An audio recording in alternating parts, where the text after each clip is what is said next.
Saudara Menteri Perdagangan era Presiden Jokowi Thomas Trikasih Lembong dan Sekjen PD Perjuangan Hasto Kristianto mendapat pengampunan hukum. DPR menyetujui pemberian abolisi dan amnesti yang diajukan Presiden Prabowo Subianto. Dengan pemberian pengampunan ini maka Tom Lembong dan Hasto dibebaskan dari hukuman. Dua terpidana yang baru dijatuhi vonis hakim, yakni mantan Menteri Perdagangan era Presiden Jokowi, Thomas Trikasih Lembong, dan Sekjen PDI Perjuangan Hasto Kristianto mendapat pengampunan hukuman. Tom Lembong mendapatkan abolisi atau seluruh proses hukum dalam kasus korupsi impor gula dihentikan. Sementara Hasto diberi amnesti alias penghapusan hukuman tindak pidana. DPR menyetujui pemberian abolisi dan amnesti yang diajukan oleh Presiden Prabowo Subianto. Berdasarkan pertimbangan, DPR menyetujui permohonan Presiden untuk memberikan abolisi pada Tom Lembong dan amnesti pada 1.116 orang terpidana, salah satunya Hasto Kristianto. Atas pertimbangan persetujuan DPR RI tentang pemberian abolisi terhadap saudara Tom Lembong. Persetujuan atas dan pertimbangan atas Surat Presiden nomor 42/07/2025 tanggal 30 Juli 2025 tentang amnesti terhadap 1.116 orang yang telah terpidana diberikan amnesti, termasuk saudara Hasto Kristianto.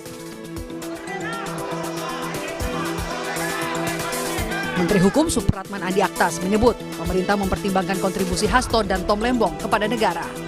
Selain itu, pemberian abolisi dan amnesti kepada Tom Lembong dan Hasto untuk merajut kebersamaan dengan seluruh elemen politik bangsa. Pertimbangannya sekali lagi dalam pemberian abolisi ataupun amnesti itu pasti pertimbangannya demi kepentingan bangsa dan negara. Kondusivitas dan merajut rasa persaudaraan di antara semua anak bangsa dan sekaligus mempertimbangkan untuk membangun bangsa ini secara bersama-sama dengan seluruh elemen politik, kekuatan politik yang ada di Indonesia. Jadi itu yang kami ajukan kepada Bapak, tentu dengan pertimbangan-pertimbangan subjektif yang saya sampaikan bahwa yang bersangkutan juga punya punya prestasi ataupun punya kontribusi kepada Republik. Guru Besar Hukum Tata Negara Universitas Islam Indonesia Yogyakarta yang juga merupakan mantan Menko Polhukam era Presiden Jokowi, Mahfud MD, mengomentari soal pengampunan hukuman bagi Tom Lembong dan Hasto Kristianto. Mahfud menilai pemberian amnesti dan abolisi yang diusulkan Presiden dan disetujui DPR adalah bukti kuat kalau hukum tidak boleh menjadi alat politik. Teriakan masyarakat yang bersumber dari public common sense tentang rasa keadilan sekarang membuahkan hasil. Saudara Hasto Kristianto dan saudara Tom Lembong yang keduanya telah divonis dijatuhi hukuman penjara oleh pengadilan negeri, sekarang mendapat amnesti dan abolisi yang artinya keduanya nanti harus dibebaskan. Ini bisa dilihat dari pengumuman atau jumpa pers yang dilakukan oleh Wakil Ketua DPR, Pak Dasko Ahmad, yang menyatakan DPR sudah setuju atas usul Presiden melalui dua surat, yaitu surat untuk 1.116 orang diberi amnesti dan satu orang, yaitu Tom Lembong, diberi abolisi. Saudara Hasto termasuk yang diberi amnesti. Tapi yang terpenting sekarang jeritan hati nurani masyarakat agar hukum tidak dijadikan alat politik. Agar hukum itu ditegakkan hukum sebagai hukum.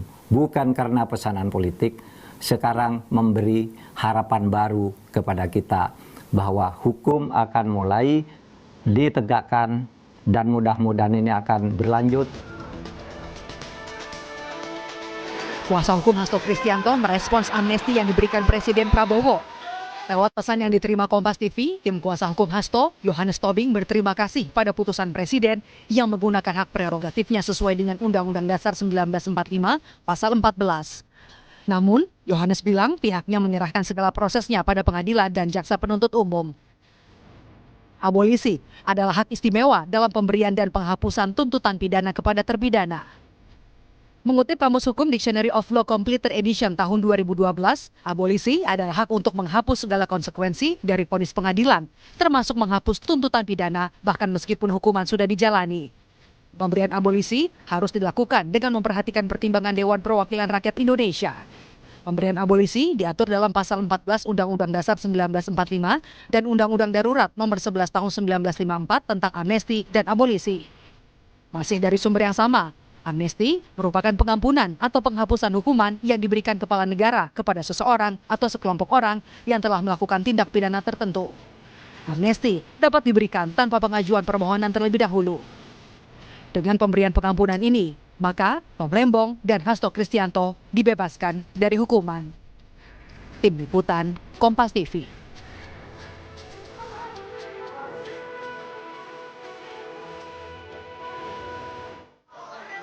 Kita bergabung dengan Guru Besar Hukum Tata Negara Fakultas Hukum UII Yogyakarta, Profesor Mahfud MD. Selamat siang, Prof. Mahfud. Apa kabarnya siang hari ini? Ya, Bella. Baik. Saya di Jogja dalam keadaan baik. Puji Tuhan, alhamdulillah. Prof. Mahfud, apa tanggapan Anda soal penghapusan hukum bagi Tom Lembong, soal aturannya dan juga timing yang diberikan pasca vonis? Karena ada juga yang berpendapat bahwa abolisi harusnya diberikan setelah harus diberikan ketika pengadilan sedang dalam tahap penyidikan atau tahap penuntutan, bukan setelah diputus pengadilan. Bagaimana pendapat Anda, Prof? Ya, pertama kalau kesan saya merasa sangat gembira ya. Di malam juga tidur dengan nyaman, tidak terhantui oleh pikiran-pikiran lain yang yang agak buruk, tapi semuanya menjadi manis rasanya.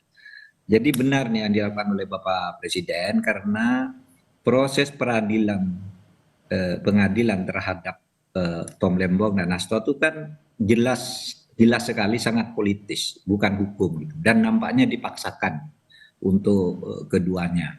Dan oleh sebab itu, lepas dari soal definisi, kalau definisi ada yang mengatakan seharusnya diberikan dalam penuntutan sebelum vonis dan sebagainya. Itu teorinya begitu. Bahkan teori tentang amnesti dan abolisi itu di Indonesia sudah lama tidak menganut teori, tapi menganut praktek yang berlaku yang tidak sama dengan definisi yang tadi kata Mbak Bella itu tidak benar. Seharusnya saat dituntut sebelum divonis itu enggak. Amnesti itu aturannya sebenarnya teori dasarnya adalah satu, pemberian pengampunan sebelum diproses pengadilan. Amnesti. Kalau abolisi ketika sedang diproses.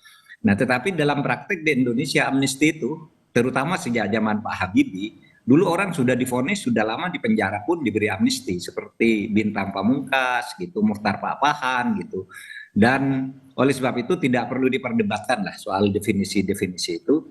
Yang Anda kutip tadi dari Kamus Umum tentang arti amnesti dan arti abolisi itu benar, tetapi juga tidak dilanggar sama sekali oleh keputusan Presiden untuk memberi amnesti dan abolisi ini. Itu aja. Jadi kita harus sambut gembira. Ke depannya hukum tidak boleh lagi memberi kesan dipaksakan karena pesanan politik. Itu kan tidak bisa dihindari bahwa ada kesan pesanan politik, apalagi kemudian vonis hakimnya itu ngaco gitu ya. Terasa sekali bahwa itu didikte oleh kekuatan politik di luar independensi dirinya. Itu yang terjadi misalnya pada vonis Tom Lembong maupun pada Hasto. Begitu Mbak Bella, kita bergembira ada pembebrakan hukum. Bergembira, tidurnya bisa lebih nyenyak daripada hari-hari sebelumnya. Nah, kaitannya soal timing nih Prof, kan baru banget di dua-duanya divonis minggu lalu, kurang lebih minggu lalu. Lalu di minggu ini sudah ada langsung keputusan untuk abolisi dan juga amnesti. Bagaimana Prof melihat bahwa ada timing yang cukup singkat di balik keputusan ini? Ya tidak apa-apa, kan memang kan Presiden tidak harus menunggu misalnya waktu tertentu yang ditentukan oleh undang-undang. Misalnya harus sekian hari sesudah vonis baru boleh gitu. Bahkan kalau untuk abolisi itu maupun amnesti sebelum diadili atau ketika dalam proses presiden bisa turun tangan dan itu ada undang-undangnya gitu. Bahwa timingnya sekarang dilakukan hanya seminggu sesudah vonis atau 2 minggu sesudah vonis untuk Tom Lembong ya tidak apa-apa. Presiden melihat eskalasi keresahan publik terutama para pejuang-pejuang penegakan hukum itu semakin hari semakin banyak. Sampai kemarin siang saya masih dihubungi oleh beberapa orang untuk menandatangani amicus curiae untuk naik bandingnya saudara Tom Lembong. Saya katakan oke, saya ikut meskipun saya selama ini tidak punya reputasi atau catatan sekalipun membela kasus orang dihukum karena korupsi, tapi kali ini karena sudah keterlaluan saya ikut membela Tom Lembong dan juga ikut membela Hasto gitu. Karena sudah sangat politis sejak awal ini semua gitu. Berarti Jadi Prof. Mahfud memang melihat kasusnya Tom Lembong dapat pengampunannya, Anda merespon bahwa hukum memang tidak boleh jadi alat politik. Berarti sisi politisnya sejak awal kasus ini, Prof. Mahfud merasa memang sangat kuat gitu ya? Sangat kuat yang untuk Tom Lembong misalnya. Dia kan sudah aman selama beberapa tahun, lalu terasa ada konflik misalnya dengan salah satu tokoh politik, lalu kemudian dia tiba-tiba jadi tersangka. Politisnya lagi, dia ini melakukan pada satu waktu yang kemudian disusul oleh menteri-menteri sesudahnya sampai sekarang melakukan hal yang sama tidak diapa-apakan. Politisnya lagi ternyata terbukti kemudian yang dilakukan oleh Tom Lembong itu bukan salah karena itu atas perintah atasan gitu, tidak ada mens rea sama sekali, sehingga wah ini jelas ini sangat politis, hukumannya dipaksakan. Sama dengan Hasto, itu politisnya apa? Kasus yang dituduhkan pada Hasto sekarang ini unsur-unsurnya sama persis sudah ada sejak tahun 2020. Kenapa baru diungkap sekarang? Sesudah terjadi pergantian kepemimpinan dan sudah terjadi konflik antara misalnya PDIP dan Pak Jokowi. Dan kenapa kok sehari sesudah KPK dilatih langsung ditetapkan tersangka? Gitu. Padahal sebelumnya sudah ramai ada dorongan-dorongan agar KPK segera mentersangkakan Hasto, tapi KPK yang sebelumnya tidak mau terburu-buru itu apalagi itu isunya lebih politik, begitu muncul KPK baru langsung tersangkakan hanya sehari sesudah itu. Itu jelas sangat politis, melukai rasa keadilan gitu ya. Apalagi kemudian kasus yang jauh lebih besar dari Hasto yang jelas menggarong uang negara, triliunan, ratusan miliar, itu sesudah dilaporkan tidak diapa-apakan. Sementara si Hasto ini sudah lama kasusnya dan cuma kayak gitu juga, dulu dilindungi kelihatannya. Nah sekarang malah dijongkrokkan ke dalam satu situasi yang tidak bagus gitu. Nah oleh sebab itu ya kita bela Hasto bukan karena Hastonya, tapi ini demi penegakan hukum yang fair. Dan Presiden sekarang sudah turun tangan dengan cukup baik dalam kasus ini. Mudah-mudahan ini juga bisa dilakukan untuk mendorong diajukannya kasus-kasus yang memang harus diajukan menurut hukum. Memenuhi syarat menurut hukum untuk diajukan ke pengadilan dan mencegah orang dikriminalisasi atau dipolitisasi seperti yang terjadi pada Lembong dan Hasto ini. Prof, kira-kira apa yang menjadi pertimbangan kenapa nggak baik Tom Lembong ataupun Hasto dua-duanya diberikan abolisi atau diberikan amnesti? Kira-kira apa yang menjadi pertimbangan terutama dari Menteri Hukum seperti itu ya untuk yang satu diberikan abolisi, yang satu diberikan amnesti? Saya juga masih menunggu karena kalau amnesti itu kan teorinya diberikan kepada orang sebelum diadili. Tapi dalam prakteknya itu Pak Habibie memulai kepada orang yang sudah dihukum pun diberi amnesti namanya. Waktu zaman Pak Jokowi memberi amnesti kepada orang yang sedang dihukum yaitu Saiful Mahdi, itu sudah mau habis masa penghukumannya lalu segera diberi amnesti agar dia tidak selesai menjalani hukuman. Kalau selesai menjalani hukuman itu namanya diberi rehabilitasi atau gerasi gitu. Nah kalau amnesti itu sebelumnya. Nah ini diartikan oleh pemerintah sejak zaman Pak Habibie itu, sejak zaman Pak Jokowi, sejak zaman Pak SBY diartikan sebelum inkrah. bukan sebelum diadili atau sedang proses diadili. Nah, dalam hal ini kasus Tom Lembong dan Hasto ini saya juga belum tahu apa bedanya sih, kan sudah sama-sama vonis, sudah sama-sama diadili. Nanti kita lihat saja bunyi kepresnya apa. Kan untuk masing-masing itu kan pasti ada alasannya gitu. Dan yang untuk Hasto ini kan banyak memang. Amnesti kan biasanya kolektif ya. Kalau abolisi itu personal, pribadi kepada orang. Kalau kolektif itu misalnya pengikut pemberontakan Kahar Musakar yang pimpinannya udah dieksekusi, maka pengikutnya tidak akan diadili, turun masuk ke pangkuan Republik. Itu kolektif, banyak sekali. Sama dengan PRRI dulu, pimpinannya kamu turun dari hutan-hutan kembali ke kota, mari membangun Republik, kamu tidak akan diadili. Itu namanya amnesti sebelum diadili. Tapi sekarang dalam praktek hukum sudah berubah. Tidak apa-apa, substansinya yang dilakukan oleh Pak Presiden ini menurut saya sangat tepat dalam situasi politik seperti sekarang ini, ketika politik sedang mau menjadi panglima ke arah yang lebih anarkis di tingkat masyarakat dan menjadi agak elitis di tingkat pemerintahan. Nah, langkah yang dilakukan oleh Pak Prabowo ini salah satu kunci untuk menuju perbaikan. Oke, Begitu, Prof. Bella. Lalu Prof kan sudah diberikan, Presiden sudah meminta izin ke DPR, DPR sudah memberikan persetujuan. Lalu setelah ini apalagi prosesnya, Prof? Tinggal kepres. Kalau pengalaman saya dulu waktu memberi amnesti pada Saiful Mahdi di Aceh, dia itu dulu dihukum karena mengkritik fakultasnya melalui medsos gitu, bahwa medsosnya enggak benar gini, lalu dia diadili memfitnah, kemudian dihukum. Kira-kira kurang seminggu sebelum dihukum, kita mintakan amnesti agar hukuman itu dianggap tidak ada. Karena kalau seminggu sesudah itu dia lepas hukuman, berarti dia tidak bisa amnesti. Yang dia bisa minta adalah rehabilitasi atau gerasi gitu. Nah, kalau gerasi itu harus mengaku bersalah. Oleh sebab itu waktu itu kita kejar gitu. Nah, jadi tidak ada masalah Mbak Bella. Ini tinggal implementasinya nanti kita lihat kepresnya. Karena kalau memberi amnesti dan abolisi menurut pasal 14 ayat 2 Undang-Undang Dasar itu memang minta pertimbangan DPR.